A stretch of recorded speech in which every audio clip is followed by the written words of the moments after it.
My dad kicked me out at 18 to give my room to his golden stepson and said I needed to grow up. Years later, they showed up, begging me to lie to cover up his crime. I refused. Now they're stuck living with the consequences they built. Hey, Reddit. My family treated me like a spare part my whole life, so I pieced out, built something real for myself, and never looked back. But of course, they just couldn't leave me alone. Before I get into the chaos, let me take you back to where it all started. I'm 23 now.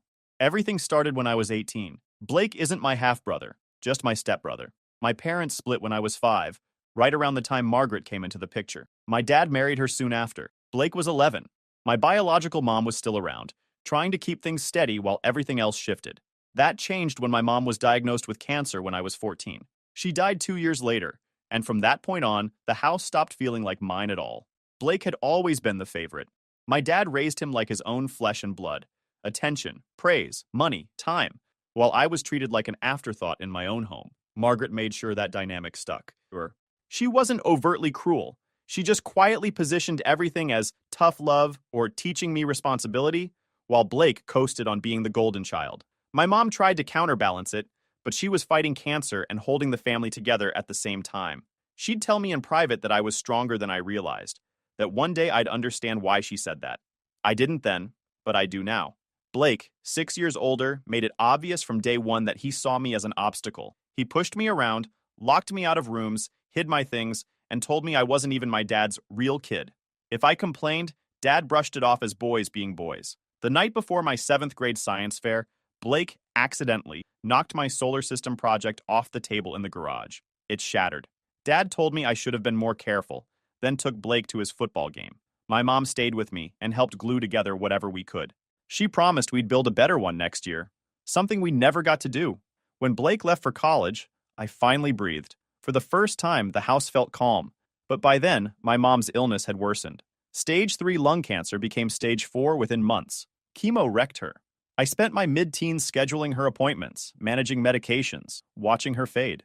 My dad checked out emotionally, and Margaret played the supportive wife only when people were watching. When my mom died 2 months before my 17th birthday, I realized I'd been the only thing holding the household together. The moment she was gone, so was my place in that home. For months after the funeral, everything was cold. Dad barely spoke to me. Margaret perfected her distant politeness. I cooked, cleaned, and kept the house running like always. But now it was clear none of it mattered. I wasn't family. I was labor. Blake came home for the funeral, and strangely didn't bother me for once. Looking back, that wasn't compassion. It was calculation. He'd been gone for years. College, a corporate job, a quick marriage to Melissa after she got pregnant. Then he lost his job, and suddenly the golden boy couldn't afford rent with a wife and toddler. He did what he always did, ran straight back to my dad. And my dad, predictable as ever, welcomed him home like royalty. Dad sat me down on a Thursday evening and dropped it on me without any buildup. Blake's moving back home with Melissa and the baby. They need your room for the nursery. You've got 3 weeks to find somewhere else to live. I stared at him, waiting for the punchline. There wasn't one. We have a guest room, I said. They can use that. They're using the guest room for themselves. The baby needs proper space. So where am I supposed to go? You're almost 18. You should start acting like an adult anyway. Margaret was standing in the doorway, arms crossed, watching. When I looked at her, she gave me this sympathetic smile that didn't reach her eyes. It's what's best for everyone, she said. Blake has a family to think about. The baby needs a stable environment. You understand. I understood perfectly. I understood that I'd never mattered to them, and now they didn't even have to pretend anymore. I tried to fight it. Told my dad this was insane, that he couldn't just kick out his own son. He looked at me like I'd insulted him and said if I didn't leave voluntarily, he'd call the police and have me removed for trespassing. His own kid, threatened with cops. Margaret chimed in. We're not trying to be difficult. We're trying to help you become independent. Your mother would want you to stand on your own 2 feet. Using my dead mom as justification for kicking me out. That's when I knew there was no point arguing. I called my grandparents that night, my mom's parents. They lived about 6 hours away in a different state, and I'd barely seen them since the funeral, because my dad always had excuses for why we couldn't visit. They picked up on the second ring, and when I explained the situation, my grandpa went silent for a long moment. Pack your things, he finally said. We're coming to get you this weekend. They showed up 3 days later with a truck. My grandpa looked at my dad once with pure contempt. You should be ashamed, my grandpa said. My dad went back inside while I loaded boxes. Margaret came out as we finished. She had a folder in her hands and a concerned expression. Before you go, there's something you should know, she said. We've been setting aside money for your college fund. She handed me the folder. Single bank statement showing $1,200. $1,200, I said. My grandma, who'd been quietly seething in the truck, laughed. Right. You just renovated your entire kitchen last year. I handed the folder back. Keep it. The look of relief on her face told me everything. This was bait. She wanted me to refuse so she could tell people we tried to help him, but he was too angry to accept it. Perfect narrative for later. Blake hadn't even shown up. He was already moving his stuff into my room. The drive was quiet. My grandpa said, "Your mother told me before she passed that we needed to watch out for you. Said your dad had changed." She was right, I said. My grandparents refused to let me pay rent. Said I was still a kid who deserved a home. But once I got steady hours at the bookstore, I started slipping money into the grocery jar when they weren't looking. They gave me stability. I needed to give something back. I finished high school remotely, graduated with my grandparents in the audience, got accepted to State University about an hour away from their house, planned to commute and work part-time. For close to 2 years, I didn't hear from my dad, Blake, or Margaret. I deleted their numbers, blocked them, moved on. My grandparents treated me like an actual human being, had dinner conversations where people asked how my day was and listened, had a room that was mine, started to feel like maybe things could be okay. Then they showed up. It was a Saturday afternoon. I was in my room reading for a summer class when my grandma came upstairs with a look that instantly set me on edge. "Your father's here," she said. "Blake too." And that woman, Margaret. My grandma hadn't spoken her name since the day she married my dad. "Tell them to leave. Your grandfather already tried," she said. "They're insisting it's urgent. Legal trouble." That made me go downstairs. They were sitting in the living room looking wrecked. My dad thinner with dark circles, Blake jittery and pale, Margaret trying and failing to look composed. My grandpa stood by the door, clearly 1 second away from throwing them out. "You've got 10 minutes, I said. "Then you leave." My dad opened his mouth with some fake warm greeting. I cut him off. 9 minutes now. Blake leaned forward. "We're in trouble. Serious trouble. We need your help." Then they dumped the whole story on me. After Blake lost his job, my dad got him a position at this industrial leasing company owned by Raymond, my mom's closest friend. Blake decided the salary wasn't good enough, so he created a fake vendor called Summit Industrial Supply and routed payments to himself. $97,000 in 4 months. When the accountant flagged irregularities, Blake panicked, deleted emails, forged my dad's signature, even tried to frame an admin assistant. The audit uncovered everything, and since my dad had approved the early invoices without checking, they assumed he was involved. The only reason they weren't already in jail was because Raymond respected my mom. Out of loyalty to her, he gave them 90 days to pay back everything plus 30% interest, 3 weeks left. $126,000. "And you're telling me this why?" I asked. My dad leaned forward like we were having a heart-to-heart. "We need you to help explain to Raymond that we used the money for your college fund, that it was all for you." I laughed in his face. "You want me to lie and say you stole $100,000 from my college fund when you kicked me out years ago?" "It's not lying," Margaret said smoothly. "We did set money aside for you. The situation just shifted. You showed me a bank statement with $1,200. Dad bristled. "We had more than that. We supported you your whole life. That money was always meant for your future." "So where is it?" Silence. Blake finally muttered, "Things came up. The baby needed stuff. Melissa wanted the nursery redone." "So you spent my imaginary college fund on nursery decorations?" Dad's voice snapped. "It wasn't imaginary?" "Then explain kicking me out and telling me to act like an adult." Margaret switched to her practiced, sympathetic tone. "Look, I know you're hurt, but this is bigger than old resentments. Blake could go to prison. Your father could go to prison. Do you really want that on your conscience?" "My conscience is spotless," I said. "Worry about your own." Dad reached into a folder. "Just sign this. It explains everything. We took out loans, made financial sacrifices, all to send you to college debt-free. Raymond will understand." I read it. A complete fabrication. "This is fraud. You're asking me to sign a statement full of lies." "It's not lies," he insisted. "It's context. It shows our intentions." "No," I said. "Your intention was to steal $100,000. Dad's voice cracked. "We were desperate. If I get fired, we lose the house.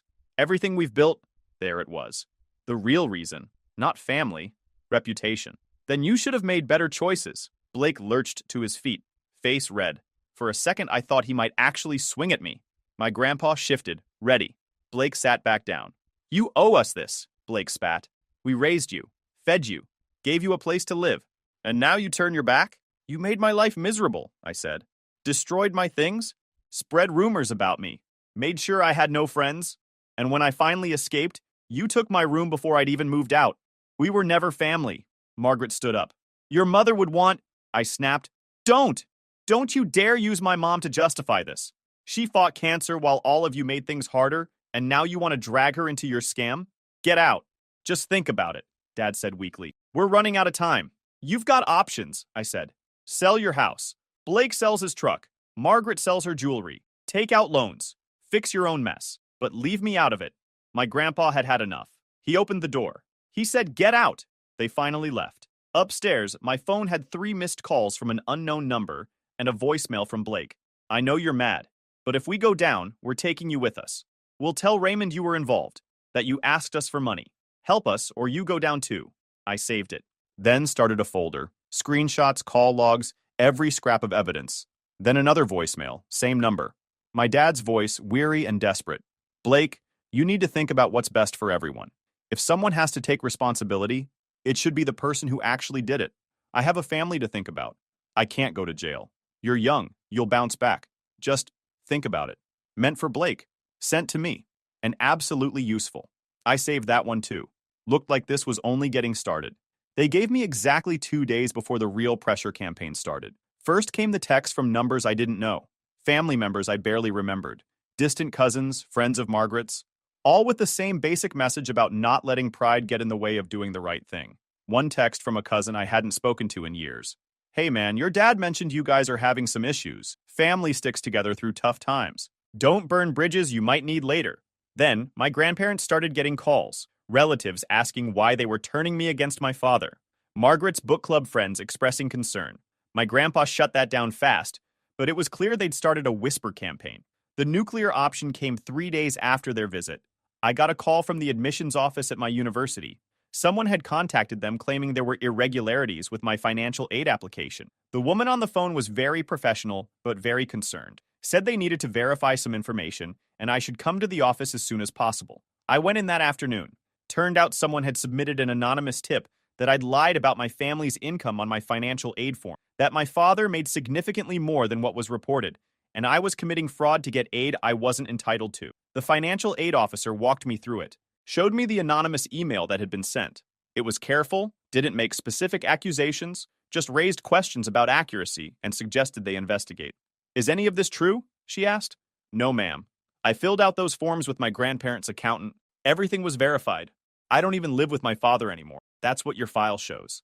But we have to follow up on these things. It took 2 hours of pulling documents and records to prove everything was legitimate.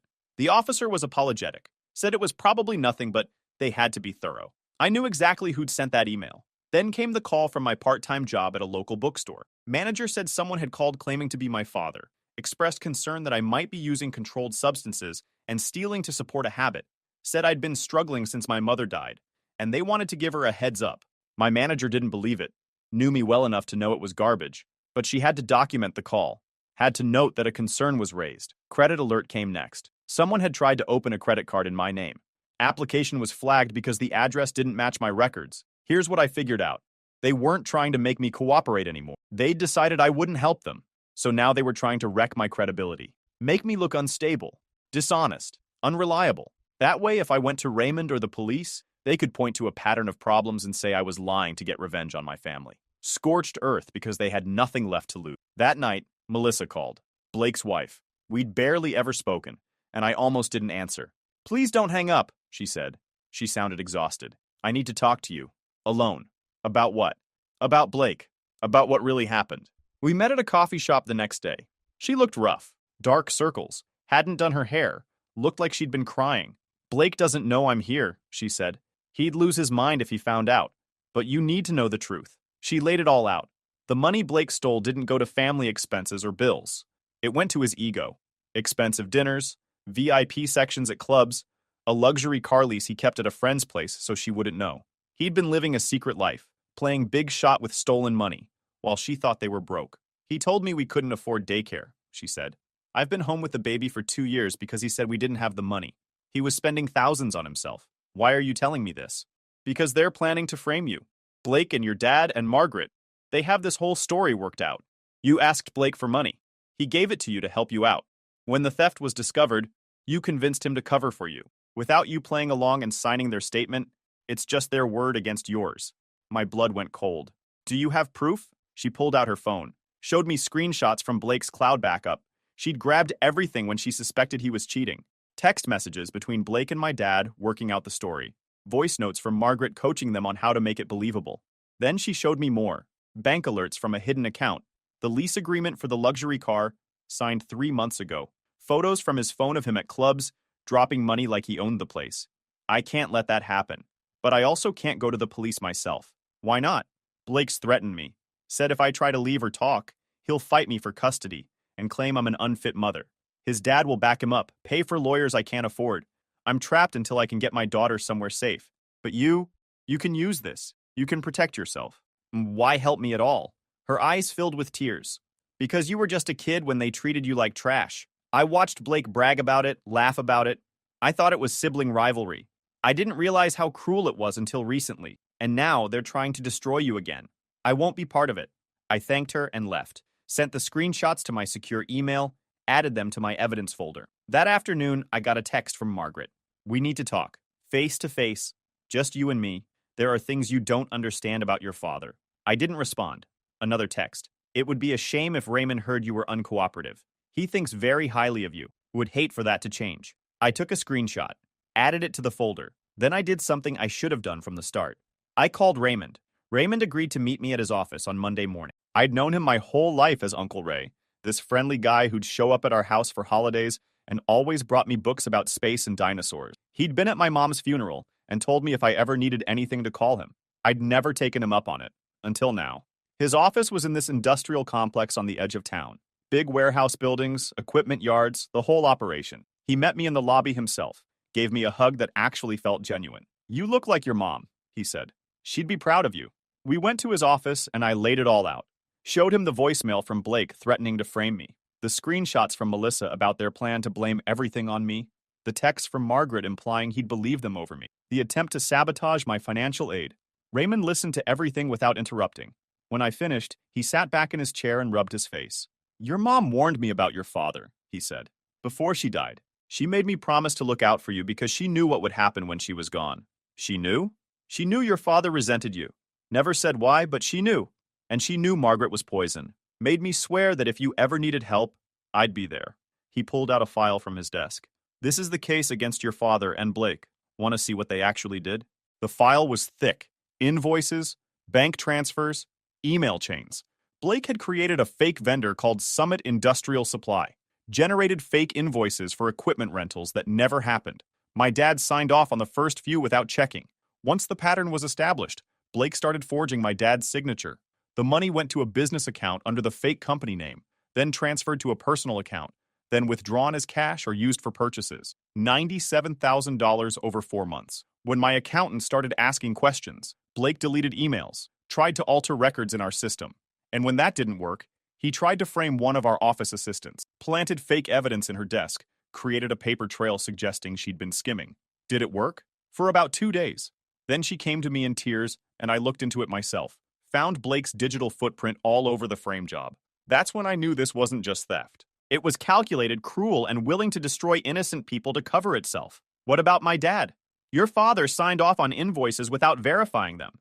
That's negligence. But when I confronted him, he didn't admit fault or cooperate. He tried to claim the invoices were forged, that Blake acted alone. Then, he came to me privately and asked me to drop the audit. Said it would look bad for the company, that we should handle it quietly. That's when he crossed from incompetent to complicit.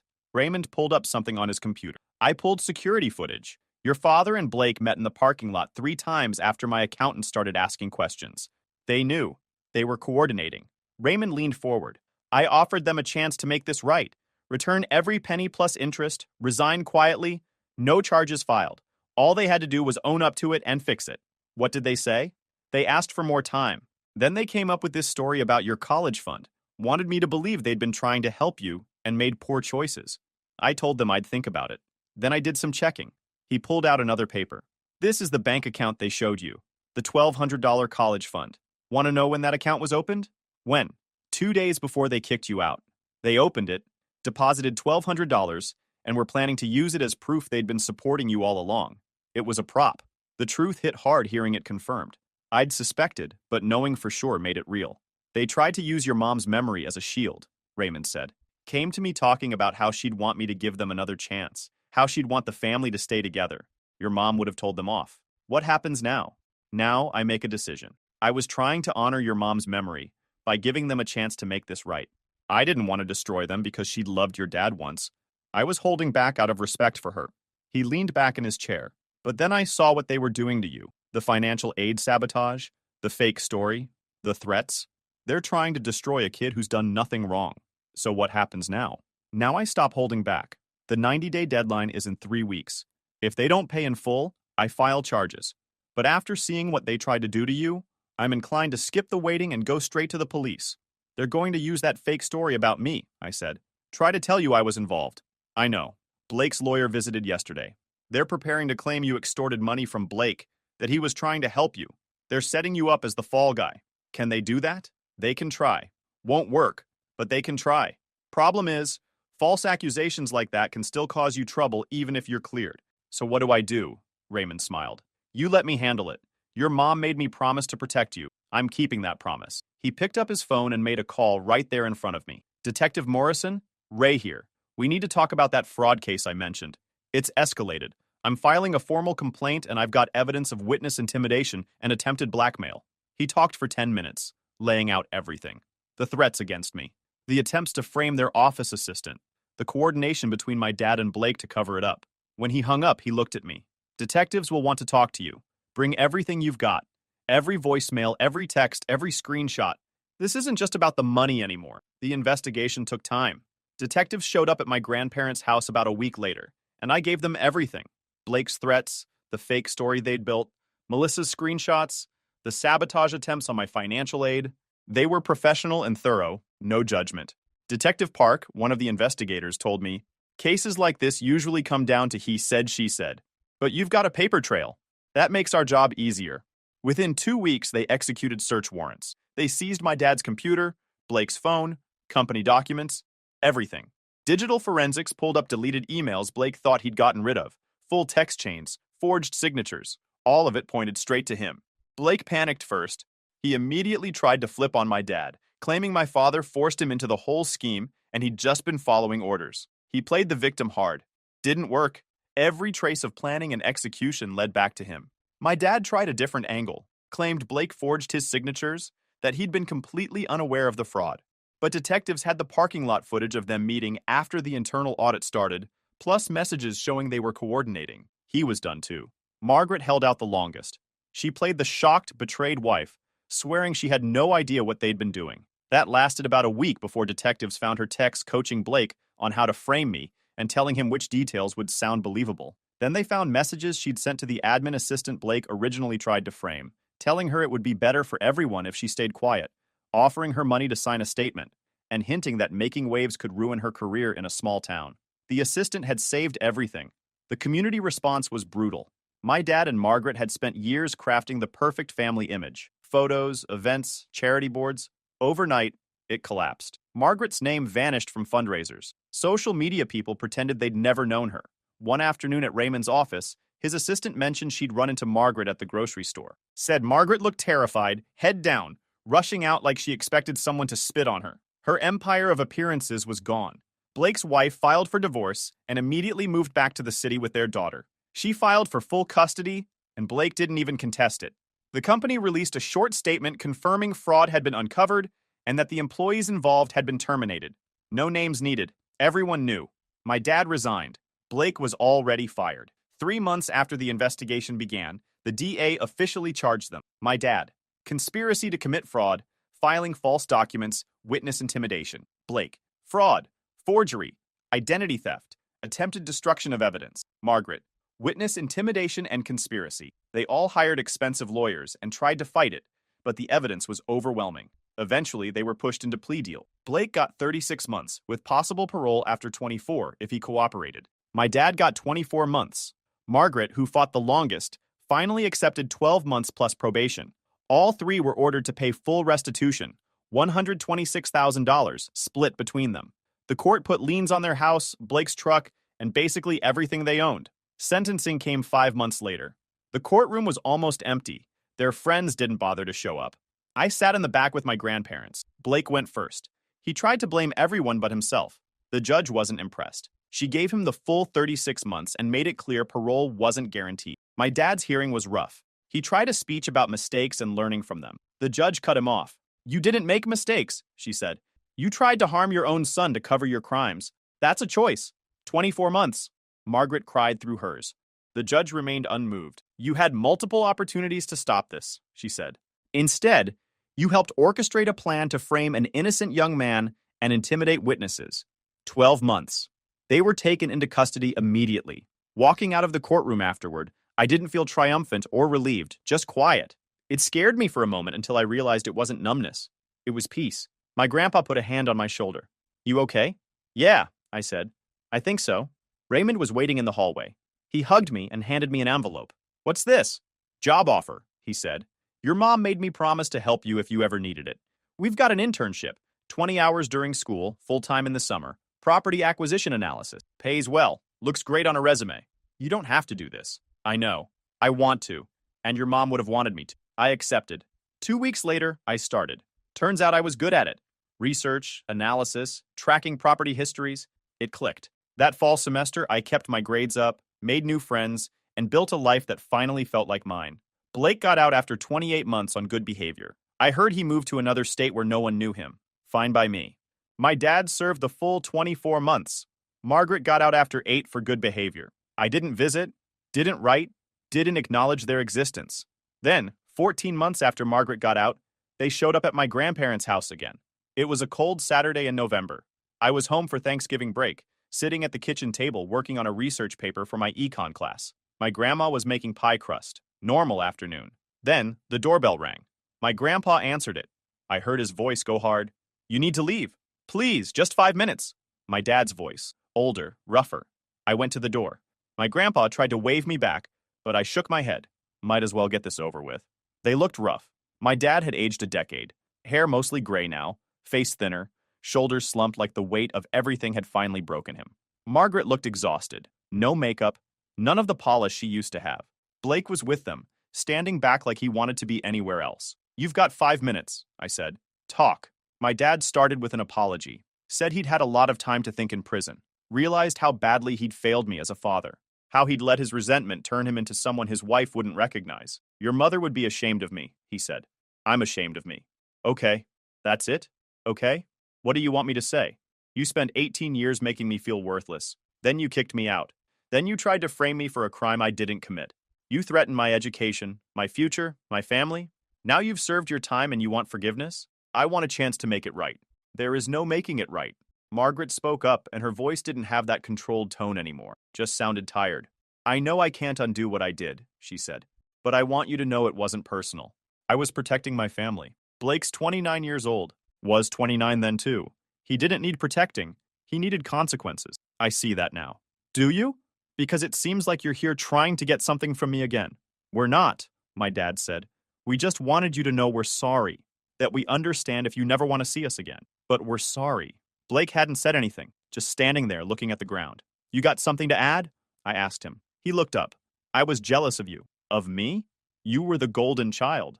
Of how much your mom loved you. How she always put you first.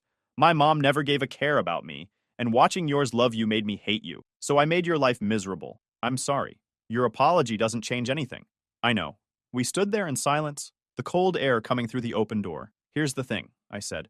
"I don't hate you anymore. I don't feel anything about you. You're just people who used to make my life miserable. I moved on, built something without you. And I don't need you now either." My dad nodded slowly. "I understand. But can I ask one thing?" "What?" "Your mom left something for you. I was supposed to give it to you when you graduated high school, but everything fell apart. Can I give it to you now?" He pulled out a small envelope from his jacket. My mom's handwriting on the front. My name, I took it. Didn't open it with them standing there. "Anything else?" "No, that's all." "Then leave. Don't come back. Don't call. Don't try to find me. I'm not your son anymore. I haven't been for a long time." My dad's eyes watered, but he nodded. They turned and walked back to their car. Margaret looked back once, but I'd already closed the door. I went back to the kitchen table. My grandparents didn't ask questions, just gave me space. I opened the envelope. A letter in my mom's handwriting, dated 2 weeks before she died. My beautiful boy. If you're reading this, I'm gone, and your father has finally given you what I left for you. I'm sorry it took him so long. I'm sorry for a lot of things. I know things are hard with your dad and Margaret.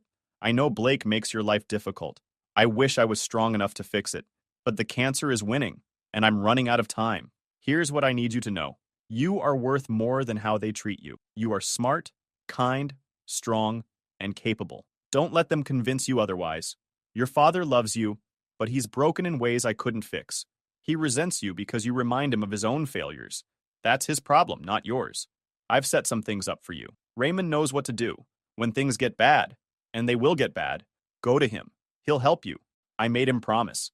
Build a life that's yours. Don't let them drag you down. Don't let them make you small. I love you more than anything in this world. I'm proud of you. I'll always be proud of you, Mom. I read it 3 times, folded it carefully, put it in my wallet where I've kept it ever since. My grandma came over and hugged me. Didn't say anything. Didn't need to. That night, I sat down and wrote my own letter. Not to my dad or Margaret or Blake. To myself. Wrote down everything I'd survived. Everything I'd built. Every time I'd chosen to stand my ground instead of folding. Every moment I'd refused to let them break me. Wrote down who I'd become in spite of them. Then I burned it in the fireplace and watched the smoke carry it away. Because I didn't need to hold on to it anymore. Didn't need the anger or the hurt or the weight of their dysfunction. I had a job I was good at. Had straight A's that semester. Had a family who actually loved me. Had a future that was mine. They'd tried to destroy me to save themselves. And it had backfired completely. They'd lost everything while I'd built something real. 3 years later, Raymond stood beside me as my best man at my wedding. Because he'd earned that place in my life 100 times over. My dad sent a card. I threw it away unopened. I built a career, built a family, built everything they once tried to take from me. That was enough. If you enjoyed this video, please hit that subscribe button. It really helps the channel and help us bring you more and better stories. Thanks.